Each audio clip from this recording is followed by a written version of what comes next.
Voice of the customer research has been a cornerstone of product management for decades, but it is changing with AI tools that are transforming how we uncover and analyze customer needs. While some might fear AI that can miss that human element of customer research, recent advancements show that it can actually help us capture more nuanced emotional needs while eliminating human biases. Joining us is returning guest Carmel Dibner. She is a principal and co-owner at Applied Marketing Science, where she has helped companies uncover critical insights to improve products, services, and customer experiences. Before moving to consulting, she was a brand manager at Unilever.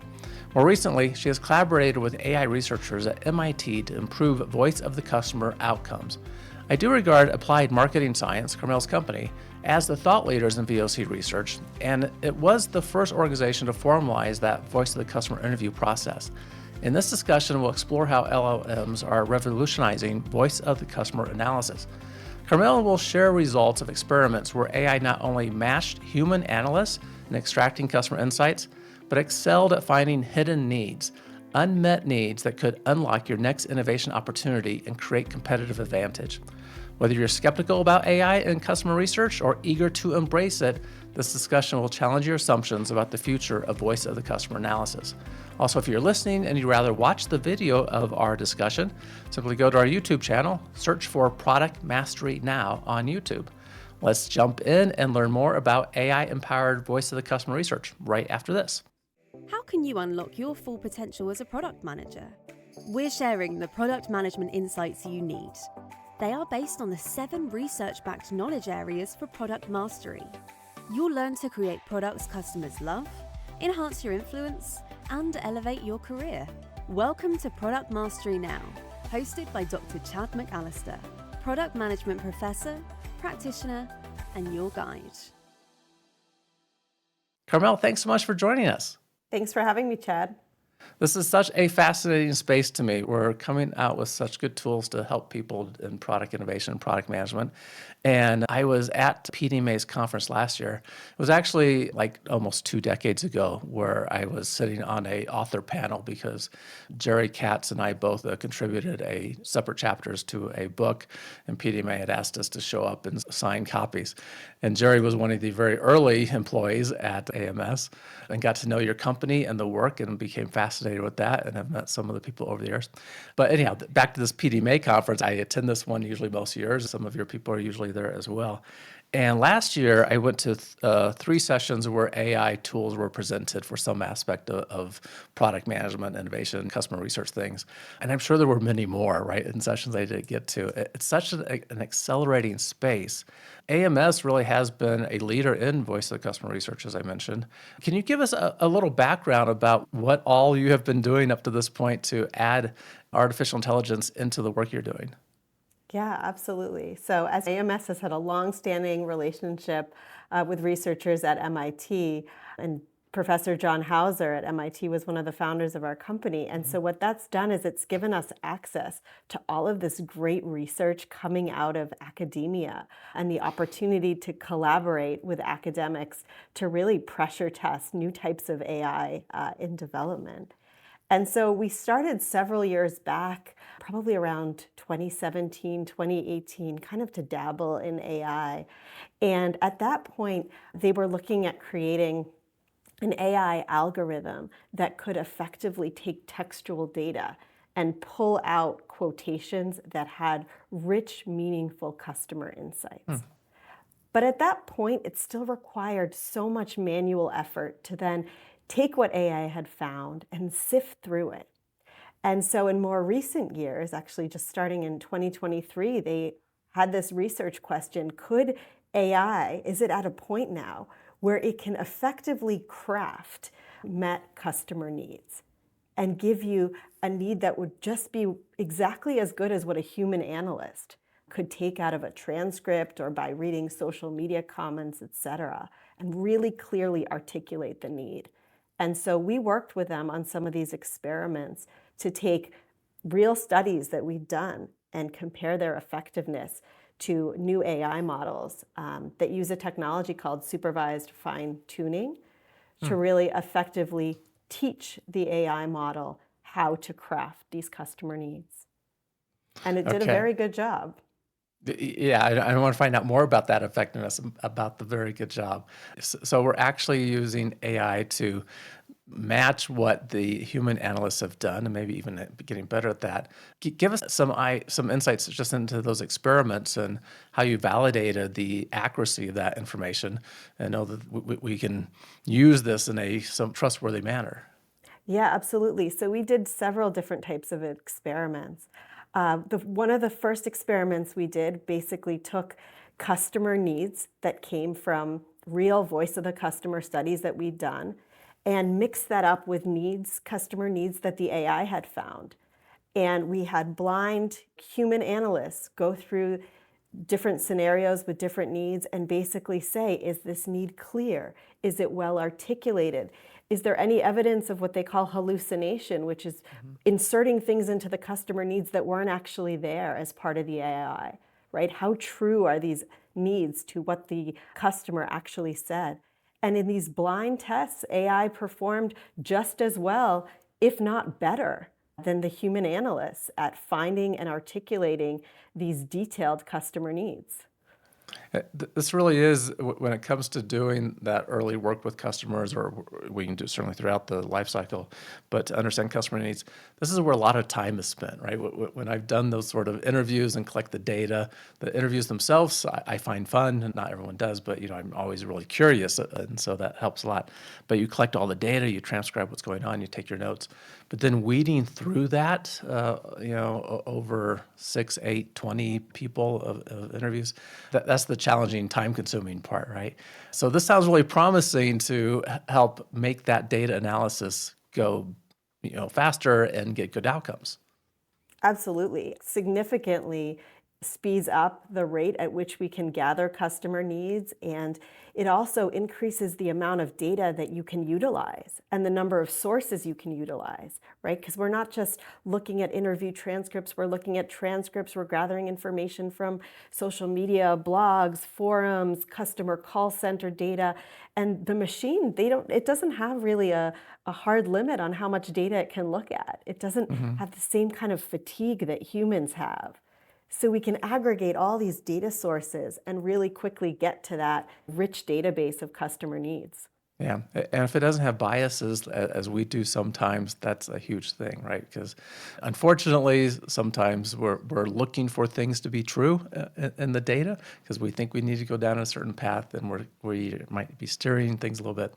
A less emotional perspective on it might be helpful at times. Speaking of emotion, you had sent me a little information about this earlier, and talking about some of the capturing emotional needs in the data as well, and that you've seen even opportunities where the AI may catch some of the human analysts might miss. Do you have any examples of that, or just tell us more about that emotional connection?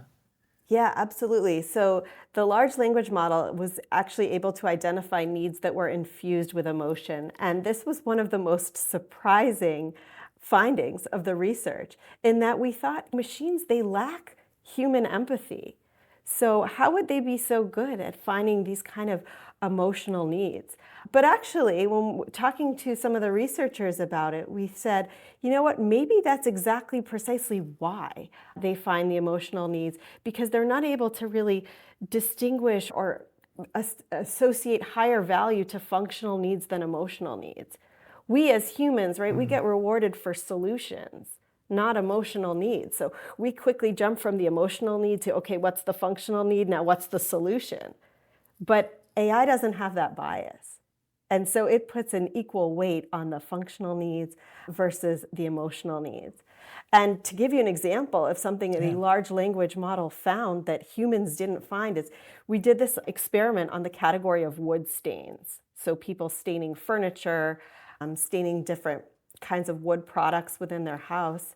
And one of the needs that the large language model returned back to us is a manufacturer that values my feedback, will respond to my emails, will address my concerns, right? Humans might just overlook that and say, you know what, everyone wants that. That's not really a core need. But it actually is a core need, because when people have staining projects, they often encounter problems, and they want a manufacturer that has a way of being responsive and addressing their issues. And the LLM, like I said, pulled that out. Humans completely overlooked that need. And the emotional needs is really important. When I'm helping my students with jobs to be done, we have those three dimensions of a job, right? The functional need, which is the obvious thing that we care about, right? Like the why does someone buy an EV? Well, any vehicles that get you from point A to point B, but there's that emotional aspect too, and the third one is social. But I always emphasize if you aren't connecting solidly with the emotional needs, you're not going to be competitive in the marketplace because people will be drawn into the solution that does connect with their emotional needs, right? We make decisions based on that, whether we're conscious of it or not. And having those kinds of insights is really powerful. So interesting that you're seeing the AI tools to be able to help draw that out of the information as well. Yes, for sure. And we often find that in very functional categories, these emotional needs, like you said, Chad, they're so critical. I like to give the example of home heating and cooling systems, right? A very functional Very good timing category. because today, Carmel, we're getting our 21-year-old boiler replaced that provides us hot water, domestic hot water, and heat in the house. So it's on my mind. Yeah, absolutely. And people don't think of the needs of, I want to feel like a responsible, I don't want to feel like I'm just throwing money down the drain, right? These are all really important needs. But when we talk about creating a database of needs, it's always focused on the functional. But we've got to also look at those emotional needs and how we can address them. Yeah. So I'm not sure if this has shown up in any of the experiments yet or not. If we were doing a interview with our ideal customer segment and talking about things, the things I'm paying attention to, or hopefully maybe my co-interviewer, right, because it's hard to lead interview and notice some of these things. But I'm looking for body language. I'm trying to pay attention to size or long pauses and responses or things that suggest there might be a little emotional energy there that don't necessarily show up in a transcript without asking about them. So the interviewer is still doing that work, obviously. I assume that we're not, well, you tell me where we're at with this, but we're still doing the work to do the interview and trying to capture that in our notes if it's not showing up clearly in the transcript. How are we getting that information into the AI engine to help us understand some insights with that as well? Like I can imagine at some point in the future when we have maybe more video analysis that the AI engine can help with as well, it might even pick up on some of this, right? If we're giving a video. Where are we with some of these other cues that we might get into notes that AI should be able to understand? But just help us understand that process of getting the interview data into the engine. Yeah, absolutely. So there are a couple things there. There are tools that we can use to basically take customer verbatim statements and understand what we call the valence of the need. So how positive or how negative it is. And we can use those in conjunction with AI tools. But that's not perfect quite yet. And what we often say is AI tools should really be used as a copilot. The AI will find many things that humans overlook, but humans also will find some things that AI overlooks. It's like anytime you have two different people look at a set of data, they're each going to see some different things that the other one missed. And so at this point where we are is the goal is to use AI in conjunction with some element of human analysis to really get a full picture. And what we're finding are combining the two, even more robust databases of customer needs and basically leaving no stone unturned. Because AI at this point, it will still miss some things. So we really want to take this hybrid approach. That said, there may be times where AI is sufficient.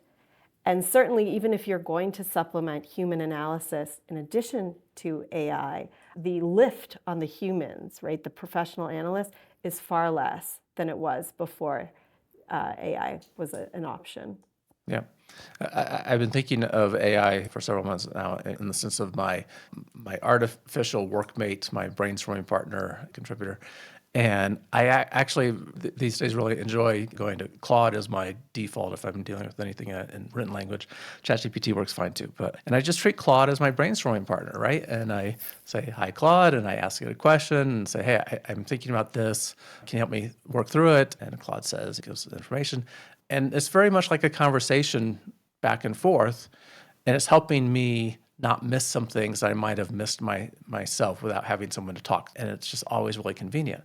And I like that, even though Microsoft is using the term and we're still trying to figure out the whole copilot thing, a lot of us think about it in these terms, right? About the copilot analogy works really well, that it's your partner there to help you be better at what you need to get done. It's a copilot, right? Not to give over everything to the copilot, but to help you get the job done even better. That's right. And what we're finding is by combining the two, we're getting a more complete data set. But actually, interestingly, when we've done these experiments, in the final, what we call hierarchy of customer needs, we look at the overlap, we look at a Venn diagram of what do humans find, what does AI find, and where's the overlap? And when you look at just the unique needs that either humans find or AI finds, AI is finding twice as many unique needs as what humans are finding. Because they're not going through data and saying, yeah, I already heard that, and missing things and suffering from that fatigue, the data overwhelm that humans have. And it's finding that one new piece of data in a mountain of data that we already have captured. And that's really the true value that we see, is those niche needs that we wouldn't otherwise ever get to or captured. And those are what can be the key to innovation. Because we know, right, that the frequency with which a need is mentioned is not necessarily correlated with the importance of that need. Right. And so finding those infrequently mentioned needs, that's the gold mine. Yeah, that can really create competitive advantage in a product. Can you quantify that a little bit for me? I know with my early conversations with Jerry Katz and seeing some of his writings and other VOC research, we may find in a normal interview process uncover 100, maybe 150 needs that are described by people. And then if we prioritize those, it probably depends on the situation, certainly, but maybe there's a dozen or so really clear things that stand out that we need to meet. When we're saying we're finding twice as many, is it like the really important things, or like the underlying, these are needs that are present in what the customer is trying to accomplish? Yeah. So I would say that it's things that people don't think to mention, but yet they could still resonate with a wide audience and they Okay. could still be really applicable. The things that are easy to capture, where you're going to find a lot of overlap, are the things that are top of mind, right? The frequency with which a need is mentioned is just correlated with how top of mind things are. But your competitors know that's top of mind too. So they're addressing those same needs. It's the things that maybe people don't mention so often that then become really great, ripe opportunities for innovation. So I'll give you an example. I did a project for someone in the snowplow industry. And this person was a veteran of the industry. They'd been working in snowplows and snow equipment for 20 years. And I was thinking, what am I going to tell them that they don't already know? How can we find anything new?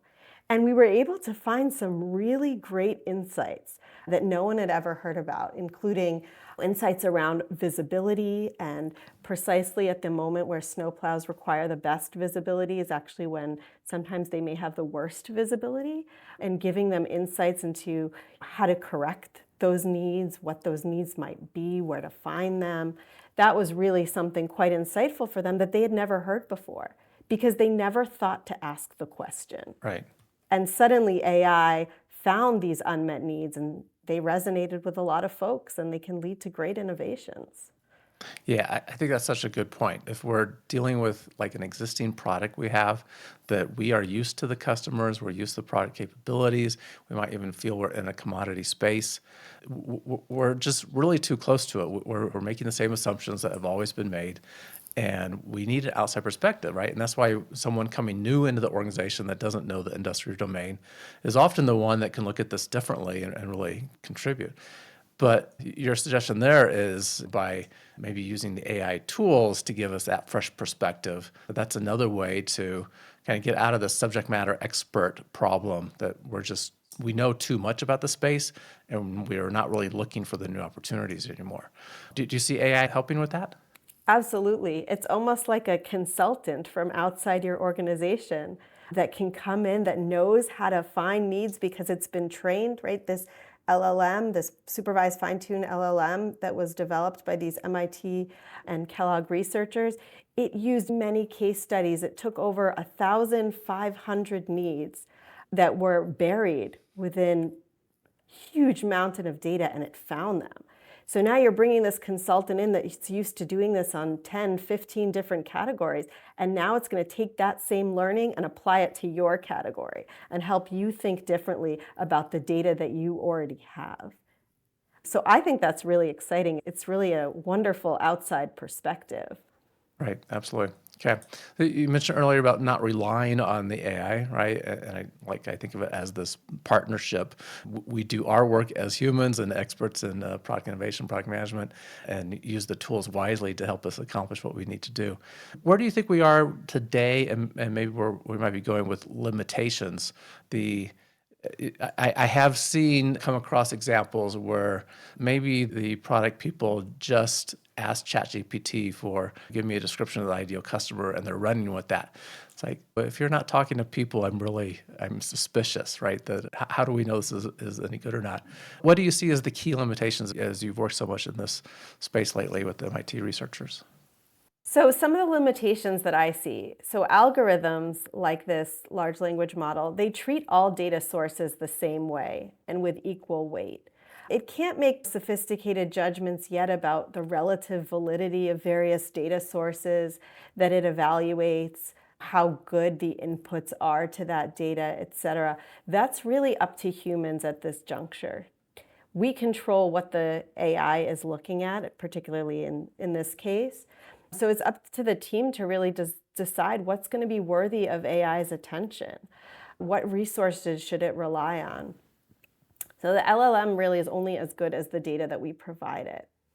But I also think that there's no substitute quite yet for real live conversations with customers. Right. And we need to be doing that in conjunction with AI. We can run that data through AI to get the insights from those, but I think having those conversations are still really key. They still drive customer empathy, which is really important to build within your organization.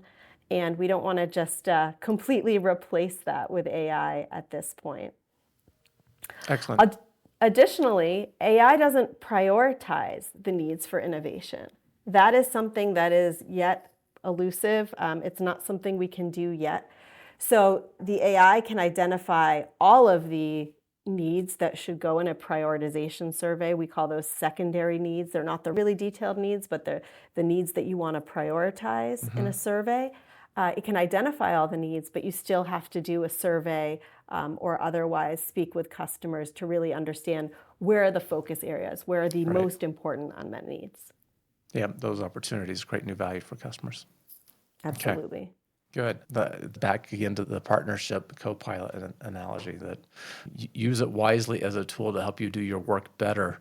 And speaking of that, how can product teams now, with what is in place today, combine traditional VOC, market research, customer research type methods with AI-powered analysis to give us better results? Where do you see this being most effective? I assume we're talking about upfront early discovery with customers going through product discovery type activities. But how should a product team be thinking about using these tools? I like to think about it as providing you with different lenses.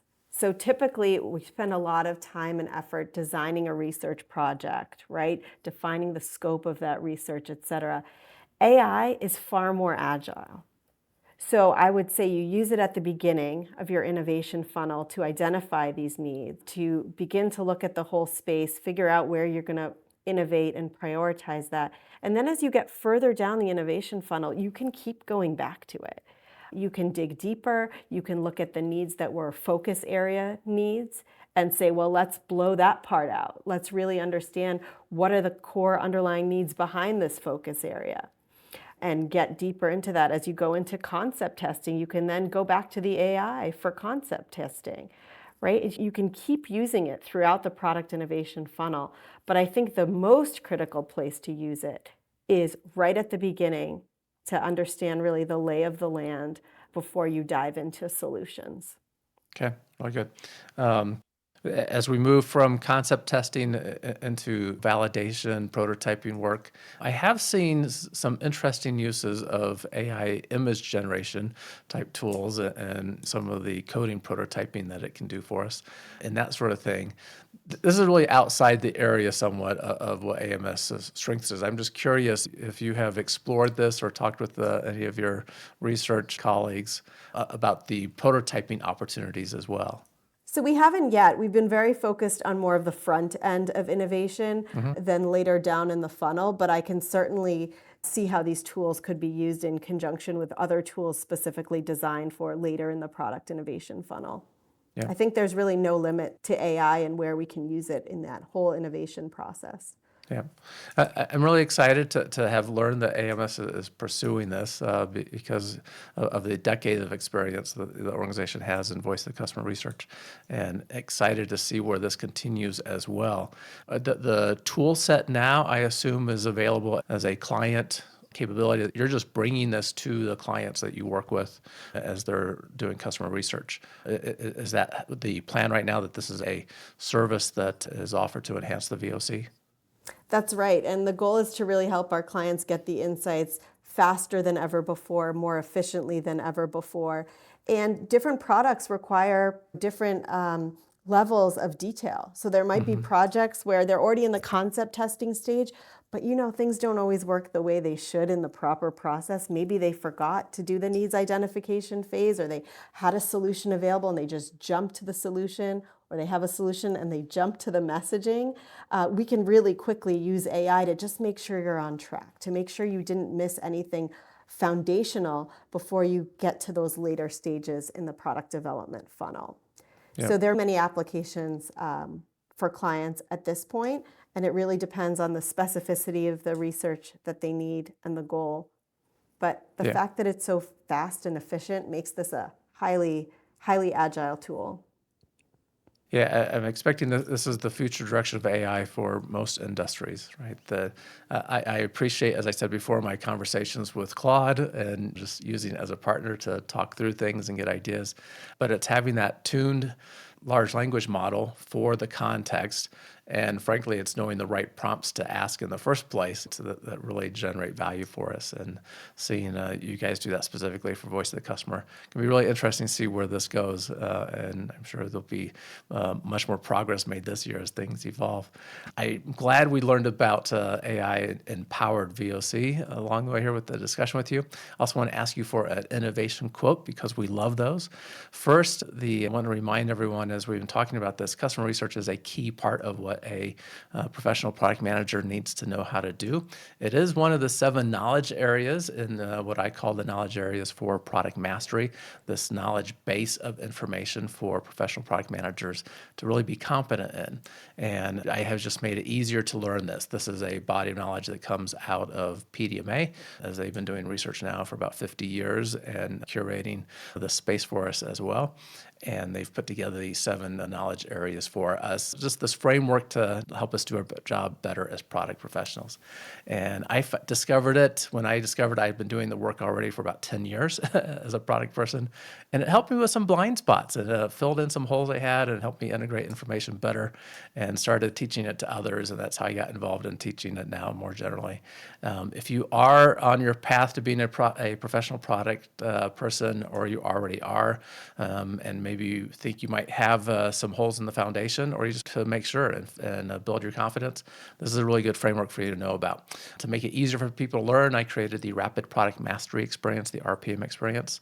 To learn that information, you can learn it self-paced on your own time, online through my training, or if you're a product VP and you want to bring it to your product managers, I do that as a facilitated experience as well. Really helps everyone improve their performance and build trust with each other in the process. If you want to look into that and see how it might help your needs as you grow your career or your people, just simply go to productmasterynow.com. Our innovation quote. Carmel, what did you bring us and what does it mean to you? So the innovation quote that I picked is, "Simplicity is the ultimate sophistication," which was attributed to Leonardo da Vinci. And I love this quote because often the most elegant, sophisticated solutions are really the simplest. The best products are the ones that we see and wonder, why hasn't this solution been there all along? Why doesn't this already exist? And the most innovative products so beautifully and naturally address an unmet customer need, and they require really no explanation. Excellent. Well, like the quote, good attribution to Da Vinci has many good insights for us. So the elegant solution. We got engaged about this because I learned you have a webinar coming up, and actually by the time we can get this recording published to everyone listening, it may have already passed. But if you're listening when this came out on Monday or Tuesday, then you still have time to register for your webinar to find out more about this. And if it is later, I think the same link that I'll put in the show notes will take them to a recording. Can you just give us some insights about the webinar and why people might want to show up to that or listen to the recording? Absolutely. So Professor Timoshenko from the Kellogg School of Management and I are presenting on March 5th. The webinar will be about all of the experiments that we've done related to AI and basically validating the model, explaining the key benefits of AI and how we know it works and how you can use it and apply it in your day-to-day roles. Exciting, really good. And I'll make sure the link is in the show notes to make that easy for people to get to either register for the conference, for the webinar on March 5th. So depending when you're listening to this, was March 5th, 2025, or if you want to see what the recording was, you can go use the same link as well. Carmel, really appreciate you being with us and sharing the insights about how VOC is changing with getting some help from AI. Thank you so much, Chad. Pleasure to talk to you. Oh, it's been great to get together again. And everyone, if you want to find the written article of everything we discussed, including the link to that webinar, simply go to productmasterynow.com/529. As always, keep innovating. Thank you for listening to Product Mastery Now, where product leaders and managers gain product mastery through practical knowledge, influence, and confidence. By listening, you are becoming a product master, creating products customers love. Find additional resources at productmasterynow.com. Keep innovating.